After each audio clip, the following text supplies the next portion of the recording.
¿Cómo están? Buenos días y que Dios les bendiga. Soy Mateo y hoy seguimos con el estudio de multiplicar discípulos, estudiando capítulo 3 del libro La Evangelización. Entonces, recuerdan, si no han leído esto, necesitan leer antes, tomar la pruebita del capítulo y después ver ese video donde haremos un repaso de lo que hemos leído. Y si recuerdan bien, ese capítulo hablaba de la iglesia y la evangelización y cómo pueden estar unidos.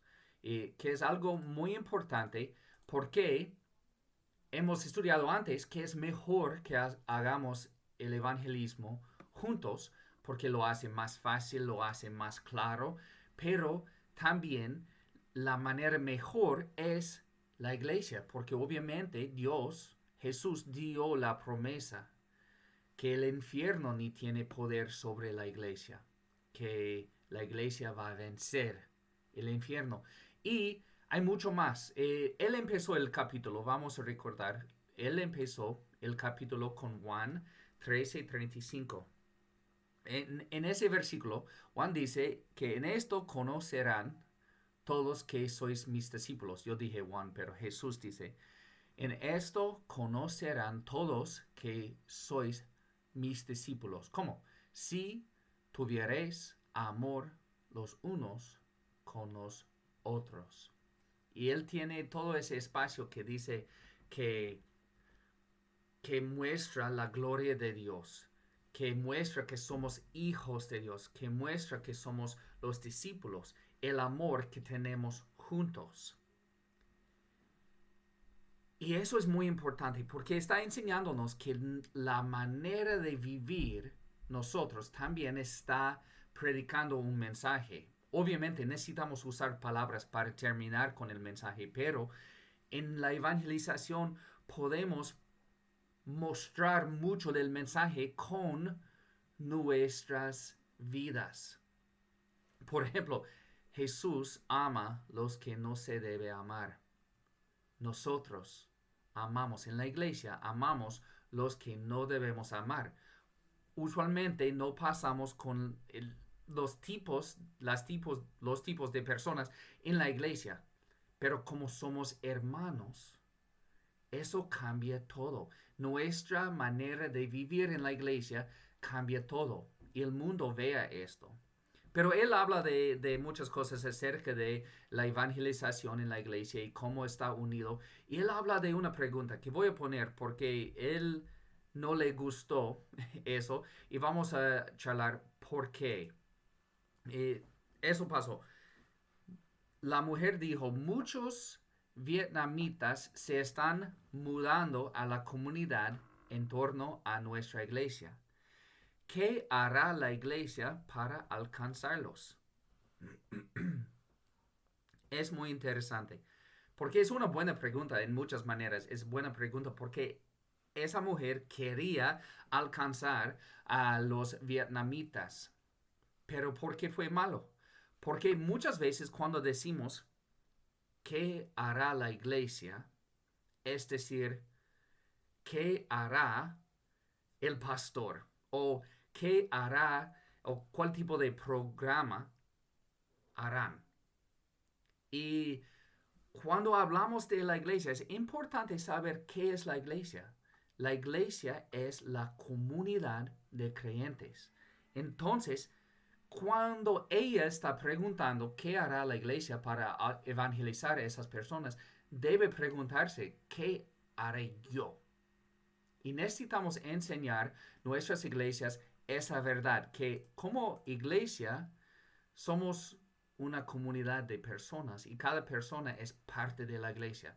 Entonces, si la iglesia va a hacer algo, es que todos van a hacer algo. Y es muy difícil en la iglesia porque muchas veces, especialmente en las iglesias latinas, yo veo que muchos quieren poner el pastor como a un nivel más alto y decir, ese recito, él hace todo el ministerio.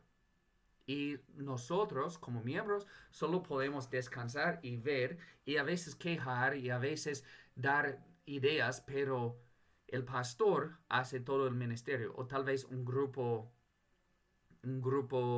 importante, pero los miembros normales no. Pero eso no es lo que enseña la Biblia. Vamos a estudiar algo. No sé si fue en el capítulo, pero es importante. Efesios capítulo 4, versículo 11 a 12. Dice que él mismo, Dios, Jesús, él mismo constituyó a unos como apóstoles, a otros profetas, a otros evangelistas y otros pastores y maestros. Y si no tuvimos el siguiente capítulo o el siguiente versículo, ¿cómo contestaría por qué? ¿Por qué él hizo apóstoles, profetas, evangelistas, pastores, maestros? ¿Por qué? Para que ellos hagan el ministerio, ¿no? Pero tenemos el siguiente versículo y mira lo que dice. Dios nos dio todos esos oficios, versículo 12, a fin de capacitar al pueblo de Dios para la obra de servicio, para edificar el cuerpo de Cristo. Entonces necesitamos pensar qué es edificar. Eso es construir un edificio, es crecer la iglesia. Y tenemos estos pastores y líderes, hasta evangelistas, ¿para qué? Para capacitar, ¿quién? El pueblo de Dios. ¿Y quién es el pueblo? Todos. Incluso esa mujer que dijo, ¿qué hará la iglesia para alcanzar los vietnamitas?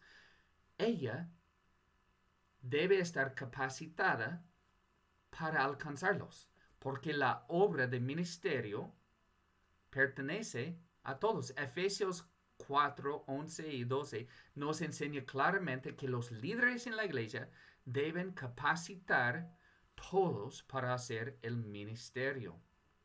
Y aún más que esto, no solo hacer el ministerio, yo tengo un dicho del libro aquí que dice, en una iglesia sana, los visitantes deben ver el evangelio en todo lo que hacemos.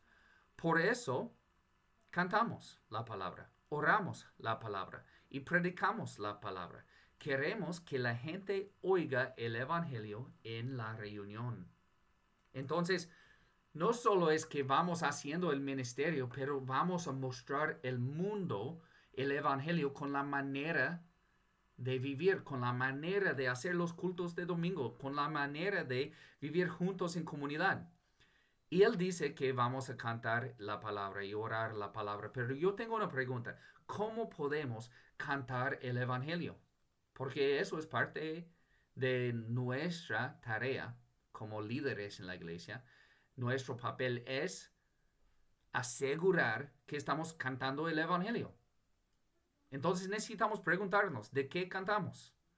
¿Hablamos del pecado en nuestras canciones? Porque es un parte clave del evangelio. ¿Hablamos de la santidad de Dios? ¿Del sacrificio de Jesús? ¿De fe en Él? ¿O solo nuestras canciones son como canciones de novios, pero tiene el nombre Jesús en lugar de otro nombre? Y nuestras canciones son no tan diferentes que cualquier canción. No debe ser así. Debemos verificar como líderes que estamos cantando el evangelio en nuestros cultos. Pastores necesitan escuchar las palabras y verifican si tienen profundidad. Mira, llamarse cristiano no es suficiente, no lo hace cristiano. Y si una canción dice, soy cristiano, no necesitamos creerlo. Podemos escuchar las palabras y ver que estamos cantando canciones buenas en la iglesia. Y cómo podemos orar el evangelio, porque necesitamos hacer esto también, no solo en el culto, pero cuando oramos. ¿Qué buscamos en nuestras oraciones? ¿Buscamos salud? ¿Buscamos éxito? No es malo querer esas cosas, pero no es el evangelio. Y eso también enseña el mundo exterior qué es lo que buscamos. Porque nuestras oraciones muestran nuestro corazón. ¿Queremos arrepentirnos? ¿Queremos fe? ¿Queremos seguir a Jesús? Eso es lo que oramos. Oramos que mi tía Matilda tenga una cirugía muy buena. De nuevo, no es malo orar por esas cosas, pero muchas veces es la única cosa que buscamos. Salud, éxito, dinero, trabajo, la vida más fácil y cómodo. Y eso muestra al mundo un evangelio diferente por nuestras prioridades. ¿Y cómo podemos predicar el evangelio? Obviamente, ustedes tal vez saben que tenemos todo un curso acerca de cómo predicar mensajes evangelísticos o cristocéntricos. De hecho, toda la Biblia está centrado en Jesús. Entonces, siempre necesitamos hacer eso. Y no tenemos espacio en ese video para explicar todo eso, pero toma el curso. Y, y yo quiero decirles que muchas veces, después de oír un sermón, cuando yo voy visitando una iglesia, yo siento como María con los ángeles después de la resurrección de Jesús. Mira lo que dice. Los ángeles dicen, ¿por qué lloras, mujer? Y ella responde, es que se han llevado a mi Señor y no sé dónde lo han puesto.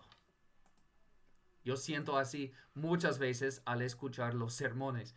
Yo digo, están predicando en la iglesia, pero no tiene nada que ver con Jesús. Se han llevado a mi Señor y no sé dónde lo han puesto.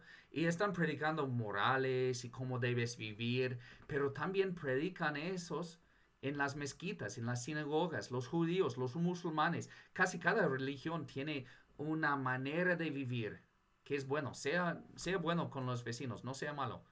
Los hindús predican así. Nosotros predicamos a Jesús y a Él crucificado. Y si queremos tener una cultura de evangelismo en nuestra iglesia, necesitamos ver que cada vez que predicamos el Evangelio.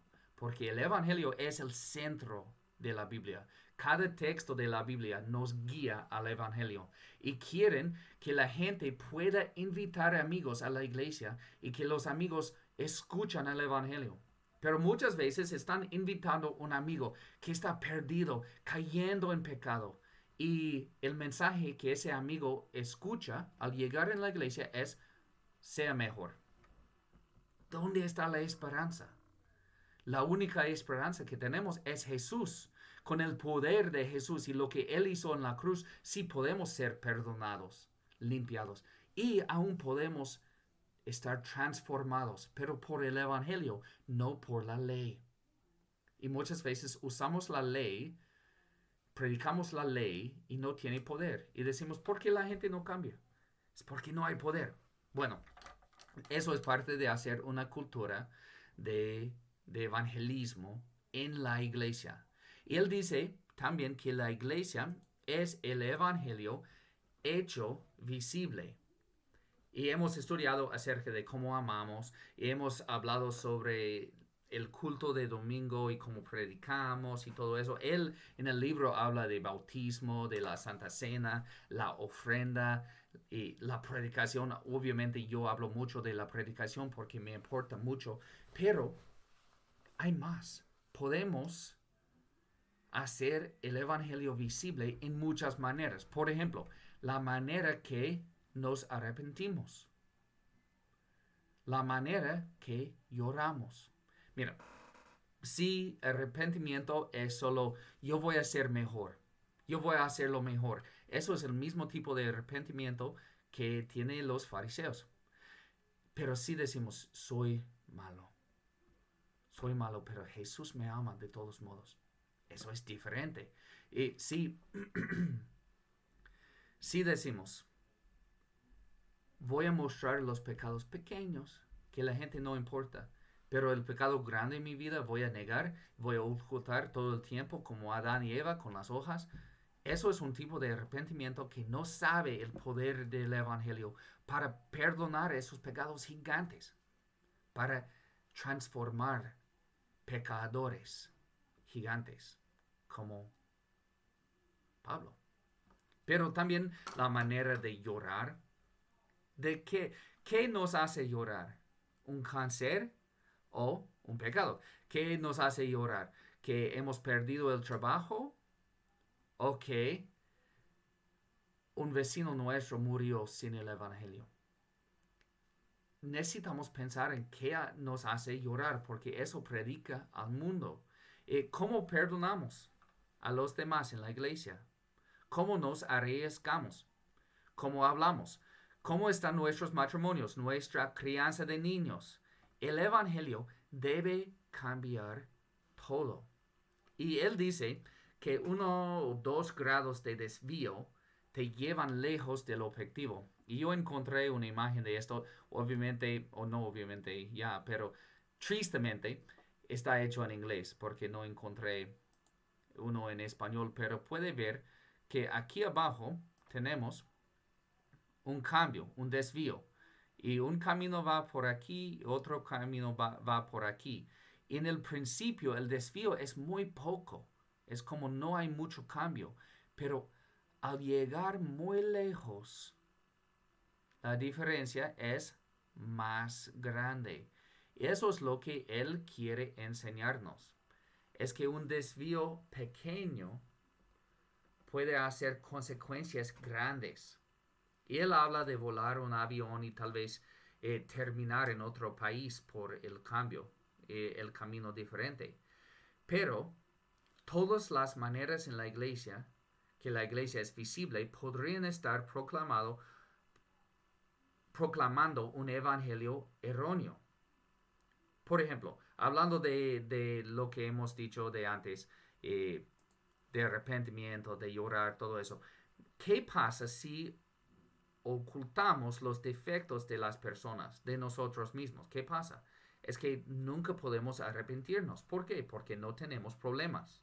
No tenemos pecados para ocultar o para perdonar. ¿Por qué? Porque están ocultados. Por eso Jesús dijo a los fariseos, yo vine para los enfermos, no para los sanos. No fue para decir que los fariseos fueron sanos, es que si no puede mostrar los problemas, no van a estar curados. ¿Qué pasa cuando lloramos como ellos que no tienen esperanza? Si algo pasa y eso cambia toda nuestra vida y no tenemos esperanza, ¿qué tipo de evangelio predica eso? ¿Un evangelio que ha vencido el mundo o no? ¿Qué pasa cuando buscamos consuelo o comodidad en lugar de fidelidad? Cuando la comodidad es más importante que todo. ¿Qué tipo de evangelio predicamos con nuestra vida? ¿Cómo están nuestros matrimonios? ¿Lleno de alegría y amor? ¿O lleno de enojo y amargura o distancia? ¿Qué enseña esto acerca del evangelio? El evangelio que dice que Jesús es nuestro esposo, que nos ama, que nos cuida. Y si decimos, sí, voy a dejar mi esposa sola y no pasar con ella y no importarme de ella, ¿qué enseña de Jesús nuestro matrimonio? ¿Y cómo tratamos a nuestros hijos? Si estamos un pocos grados diferente que el evangelio, vamos a enseñar algo tan diferente luego. Por ejemplo, ¿qué pasa con el padre si él tiene un hijo que se ha desviado y se ha seguido en un camino pecaminoso y su vida está destruido y ese chico quiere regresar? ¿Qué pasa con ese padre? En el evangelio nos enseña que el Padre nuestro va corriendo buscando ese hijo pródigo. Pero nosotros somos así con nuestros hijos pecaminosos. A veces tenemos misericordia con ellos. Tal vez no. Pero tal vez está al otro lado y no es un padre justo que dice, está bien, no importa, haga los pecados, son divertidos. ¿Qué enseña esto del Padre en los cielos? Y hay otros aspectos erróneos en la iglesia. Entonces, él tiene todo un paso cuando él enseña qué es una iglesia. Y yo tengo aquí una definición de página 90 que dice, una iglesia local es una asamblea de cristianos nacidos de nuevo, bautizados, que hacen un pacto en amor para reunirse regularmente bajo la autoridad de las Escrituras y el liderazgo de los ancianos para adorar a Dios, ser una imagen visible del Evangelio y al final dar gloria a Dios. Eso es muy detallado y yo tuve unos subrayados como una asamblea, cristianos nacidos de nuevo, bautizados, porque si nunca unimos, no somos una iglesia. Si no son cristianos, no es una iglesia. Si no están bautizados, no sabemos quién es parte de la iglesia. Si no tenemos un pacto de reunir juntos, no tenemos una iglesia. Si no estamos bajo las escrituras, no somos una iglesia. Hay mucho y no tenemos tiempo de estudiar todo, pero si quieren aprender más, tenemos todo un curso en el seminario acerca de eso, pero también vea los versículos abajo y puede estudiar cada uno. Eso viene de página 90 del libro y pueden estudiar esos versículos para conocer más la manera que Dios quiere que hagamos la iglesia. Pero también necesitamos no solo tener esos fundamentos. Los fundamentos son básicos, pero es el fundamento como el cimiento de una casa. Al tener esos necesitamos seguir edificando. Y como edificamos, hacemos una iglesia sana. Y él habla de eso también, porque no solo buscamos lo básico, buscamos aún mejor. Y si tenemos una cultura sana de evangelización, eso va a cambiar la manera, una cultura en nuestra iglesia de evangelización va a cambiar la manera de poder compartir el evangelio. Entonces yo tengo una pregunta. ¿Usted tiene que hacer el evangelismo solo? La respuesta es no. Pero si tienes una iglesia no tan saludable, tal vez sí, te sientas muy solo y necesitas ayuda. Y si eres un líder de la iglesia, si eres un pastor, necesitas hacer esa cultura. Porque la gente tiene confianza al invitar otros amigos a la iglesia que van a oír el evangelio. Los sermones son fieles y predican el evangelio. Las canciones son fieles. Las oraciones son fieles. Están leyendo la escritura.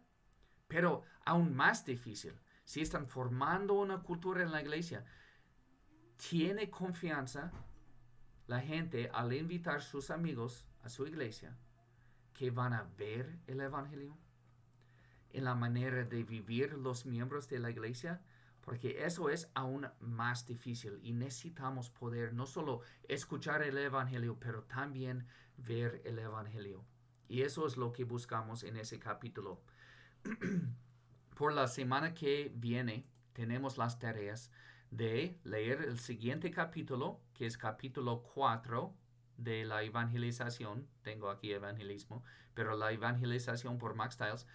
Haga el examen de lectura del capítulo y haga semana 3 de hacer discípulos. Y van a compartir el evangelio con la gente hasta que uno cree y después va a enseñar a ese discípulo todo lo que Jesús mandó. Y, y no sé cómo está andando con ustedes, espero que habían tenido éxito con el evangelismo, pero si no, a veces Dios nos permita seguir compartiendo el evangelio y la gente nunca cree. Espero que eso no pase con ustedes, pero si están compartiendo el evangelio y nadie cree por todo el semestre, está bien. Siga compartiendo el evangelio. Pero si alguien crea, una persona, para y enfoca en esa persona para enseñar a esa persona cómo compartir el evangelio con otros y puede tener ese tipo de multiplicación de que hemos estudiado antes. De todos modos, gracias por estudiar con nosotros. Siga leyendo y vamos a vernos en el siguiente video.